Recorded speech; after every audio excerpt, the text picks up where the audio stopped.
Good day, my name is Gabby Quick, student number 232-03329. Today I will be discussing the most important facts that I feel are relevant from our article on sustainable development. Now, I just want to emphasize that the article is meeting the Sustainable Development Goals leads to lower world population growth by Abel et al. So, the most important thing I noticed was that world population growth is directly related to the most important factor of environmental degradation, which means that the more the population grows, the more we take from the environment and the less the environment will be able to give to us, which means it will be a non-sustainable development because we are just taking, having more children, which means that we are going to need more resources from the environment, which means we will leave the environment with nothing, which is not sustainable development. So I also noticed that there is a lot of political aspects to this, which is fertility. And what the article says is that people often believe that this is a private matter, so it is tough to discuss. So the way in which the study then decided to go about attacking that issue is to go through educating females. This meant that the more educated a female is, the lower the family size, which means they are empowered through education to understand what available reproductive health there is, access to contraceptives, understanding that contraceptives means that they have a lower fertility rate. And the more educated someone is, it meant they were empowered to understand how a larger family size will impact them economically through finances. More children means more expenses, more food, more resources from the earth.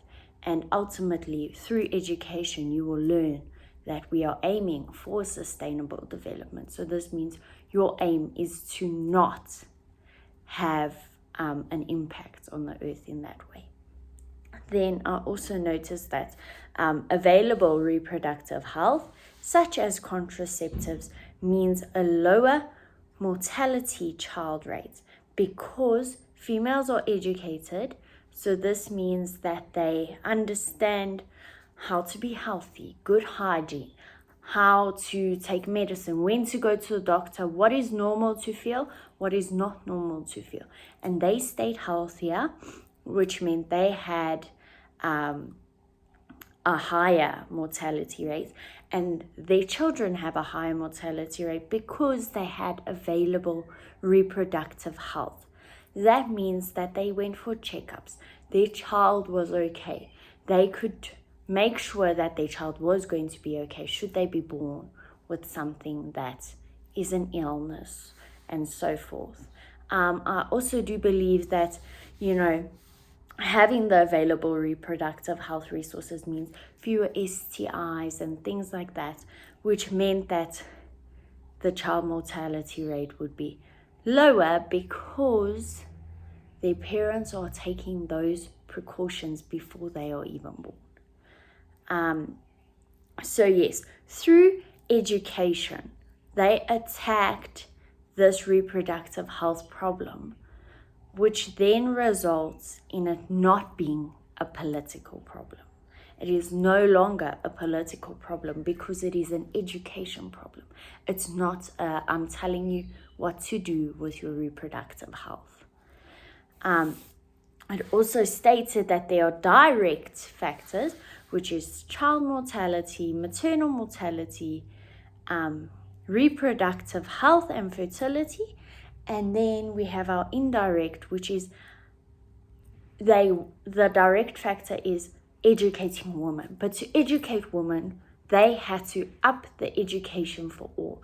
Education resources had to be expanded, had to be better to educate both women and men.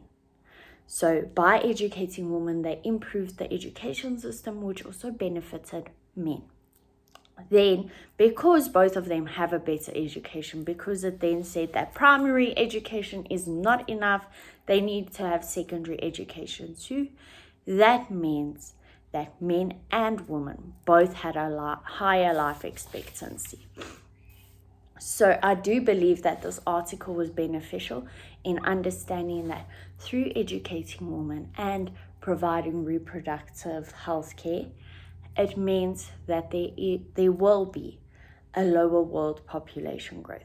And how these two are related was very interesting for me as a woman, but also as someone who is educated, luckily enough, and who is going into that stage of life where you are wondering, will the earth be around for my future child should I wish to have one? And this was very educational for me because it showed me like my education has played a role in me understanding what is reproductive health, what is forms of contraception, because women from other previous generations did not have that. It was taboo. Whereas now, through educating women and putting that into education, we can provide a sustainable future, because as the article showed us, there is a link between education and a lower world population growth, education in women specifically. So yes, I do believe that sustainable development was highlighted in this article through educating women, through showing that women who are educated are wanting fewer children because they understand the risks and the financial burdens and so forth. So thank you for listening to my discussion on the article, and thank you for the article itself. It was very informative in achieving sustainable development goals by 2030. Thank you.